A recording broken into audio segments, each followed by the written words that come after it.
அண்ணாமலை தனி கட்சி தொடங்குவதற்கான ஏற்பாடுகள் ஏற்கனவே தயாராக இருந்தது. நடுவிலே அமித்ஷா போன்றோரெல்லாம் சமரசம் செய்ததால் அது விலகாமல் இருந்தார். ஆனால் தற்பொழுது மீண்டும் அந்த தனி கட்சி தொடங்குவதற்கான ஏற்பாடுகள் பின்னணியிலே ஜரூராக நடைபெற்றுக் கொண்டிருக்கின்றன. அது மட்டுமல்லாமல் விஜயுடன் கைகோர்க்க போகிறார் அண்ணாமலை என்பதுதான் தற்போது டாக் ஆஃப் த டவுனாக மாறும். விஜயும் அண்ணாமலையும் ஒன்று சேர்ந்தால் மிகப்பெரிய தாக்கத்தை ஏற்படுத்த முடியும். அண்ணாமலையின் பின்னால் இளைஞர் படை இருக்கிறது, அதே போன்று விஜயின் பின்னாலும் இருப்பதால் இருவரும் ஒன்று சேர்ந்தால் மிகப்பெரிய தாக்கத்தை ஏற்படுத்தும் என்று விஜய்க்கும் அண்ணாமலைக்கும் பொதுவான ஒரு தூதர் மூலமாக, ஒரு ஆடிட்டர் தூதர் என்று கூறுகிறார்கள், அவர் மூலமாக அந்த ஏற்பாடுகள் செய்யப்பட்டு வருகிறதாம். அதன் அடிப்படையிலே வெகு விரைவில் அண்ணாமலை பாஜகவிலிருந்து விலகி தனி கட்சி தொடங்குவார்.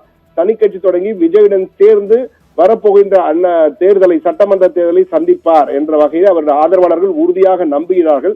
ஆனால் இது எதுவுமே அதிகாரப்பூர்வமாக இன்னும் வெளியாகவில்லை. இது எல்லாமே பேசப்படுகிறது.